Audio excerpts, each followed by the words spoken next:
Des champs immenses, des milliers d'épis, une infinité de grains. Les champs de blé, ce sont ces champs d'un jaune doré dont prend si soin l'agriculteur. Il travaille de manière raisonnée et n'utilise que quelques engrais. Les épis se penchent au gré du vent. Ils sont bientôt mûrs.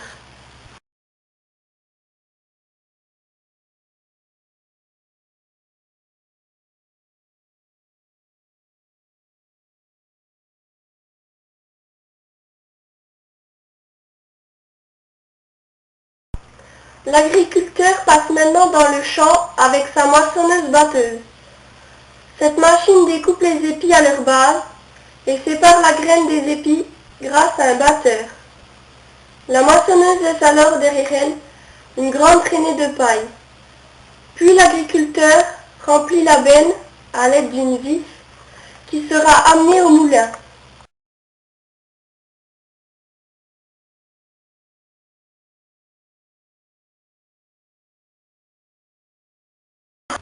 Arrivé au moulin, l'agriculteur vide la benne dans la fosse.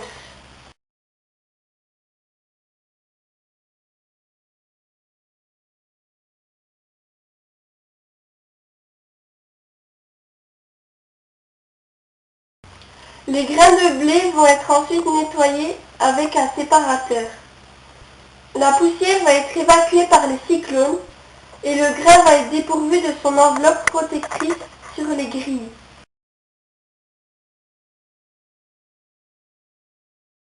C'est plus d'une vingtaine d'agriculteurs qui livrent au moulin. Chaque benne est pesée à l'aide du pont bascule. Puis, la graine est testée grâce à l'humidimètre.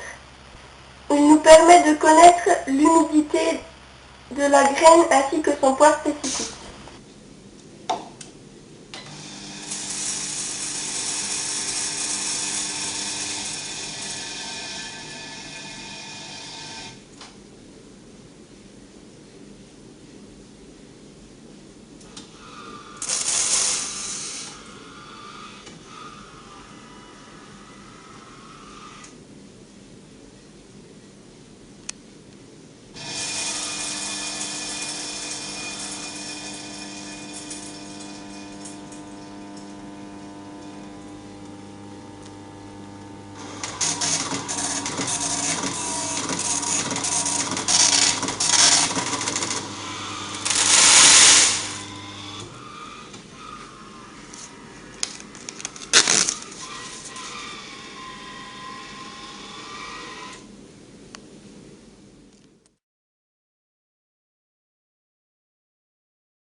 En tout, nous stockons un peu plus de 1000 tonnes de blé par an, c'est-à-dire 1 million de kilos.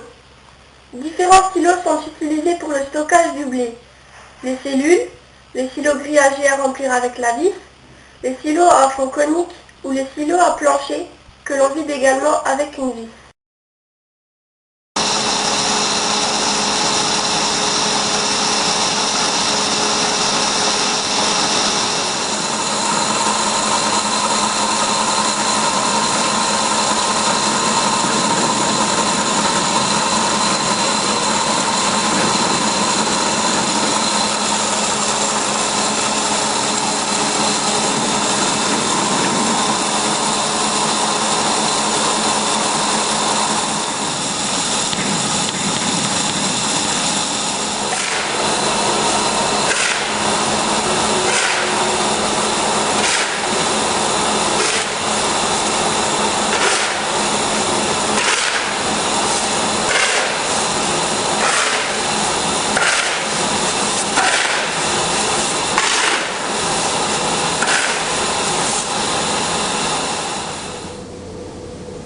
Les grilles d'aération permettent de ventiler le blé pour mieux le conserver.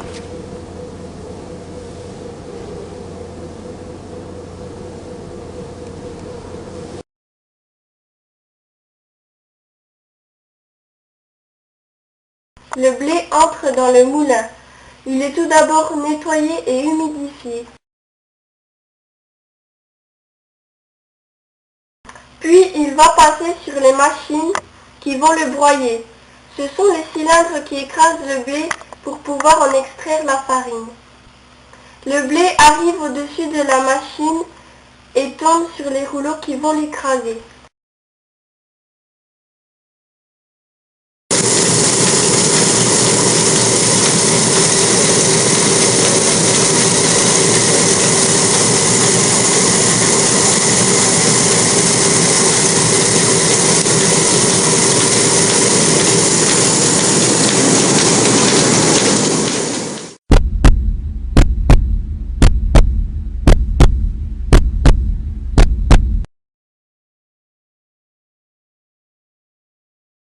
Le broyage obtenu remonte par des tuyaux au plus haut étage du moulin.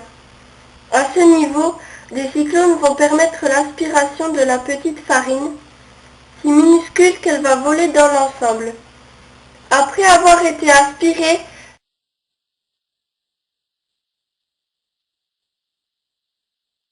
elle est stockée dans de grandes poches en toile.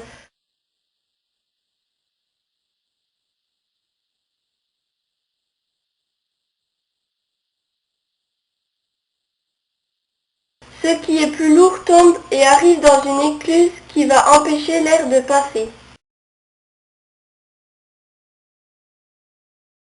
Le broyage est ensuite tamisé au planchistère.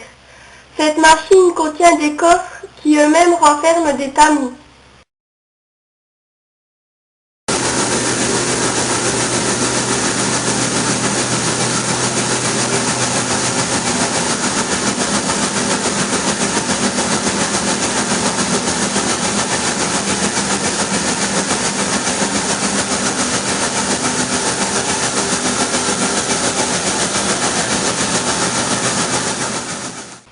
La farine est tellement fine qu'elle passe le tissu du tamis et se dirige vers les silos.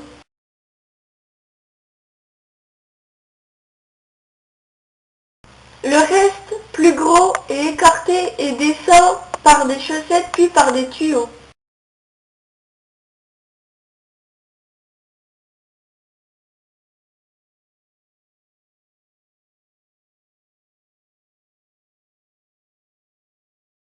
Et c'est reparti pour un nouveau broyage. Le but est d'ôter toute la farine contenue dans le blé. Sur la dernière machine, on ne trouve bientôt plus que le son, l'enveloppe du blé. Elle aussi est gardée pour donner aux animaux du bétail, comme les bœufs ou les vaches.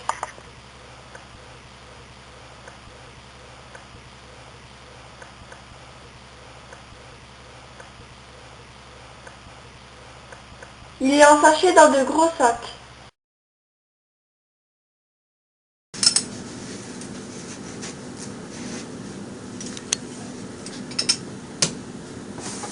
On l'attrape.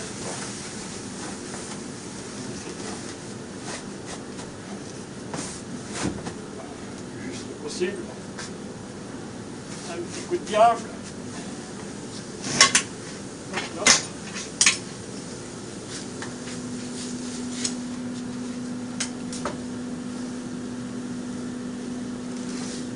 Un peu.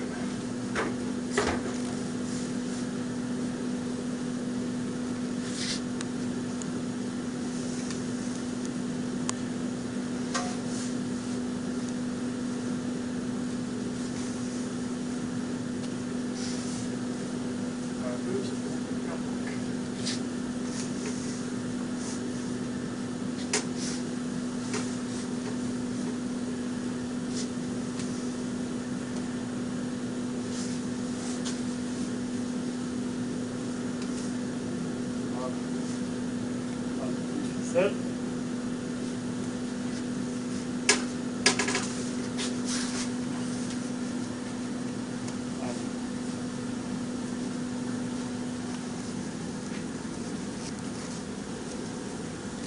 De l'accordéon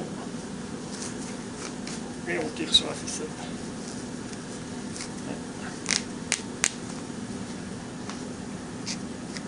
Voilà.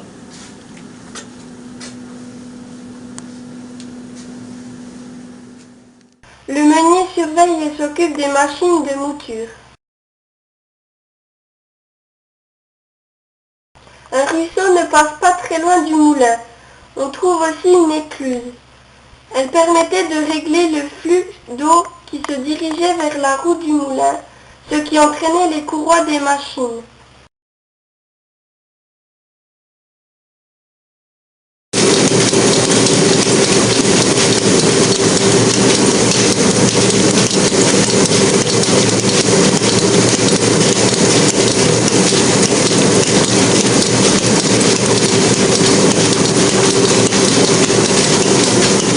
Aujourd'hui, les courroies sont entraînées à l'électricité.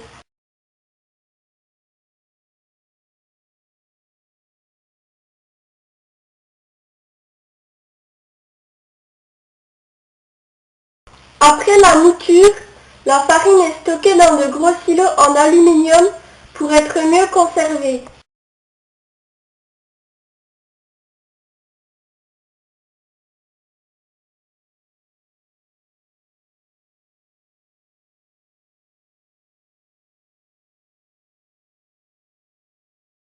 La farine peut être conditionnée de différentes façons. Par exemple, en vrac, c'est le rôle de ce Redler qui remplit la citerne de farine. La citerne sera déchargée dans le silo du boulanger grâce à un moteur et un système sous pression.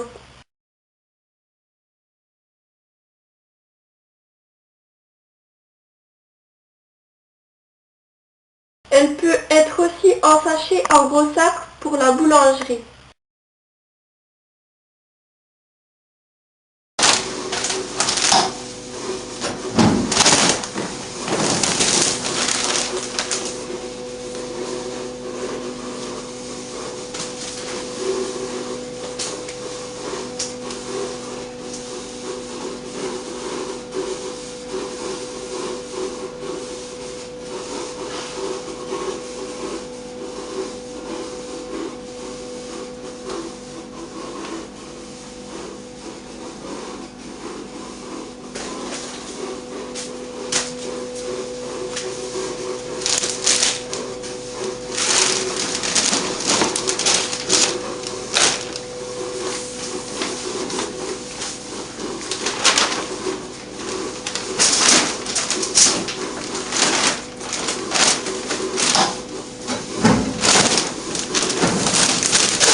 Ou bien pour les particuliers, en petits sacs, grâce à cette machine qui ensache, plie, ferme et colle la fermeture du sac.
Les sacs sont ensuite mis sur palette. Quant aux petits sacs, ils sont encore pesés et remplis à la main.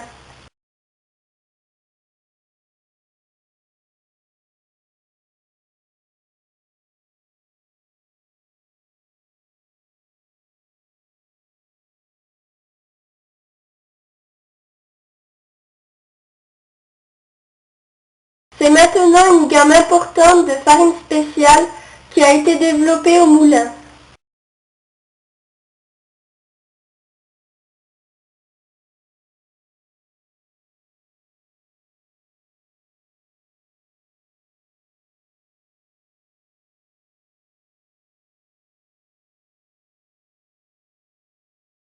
La farine sert ensuite à faire le pain pour différentes pâtisseries comme les cookies ou les spéculoos par exemple.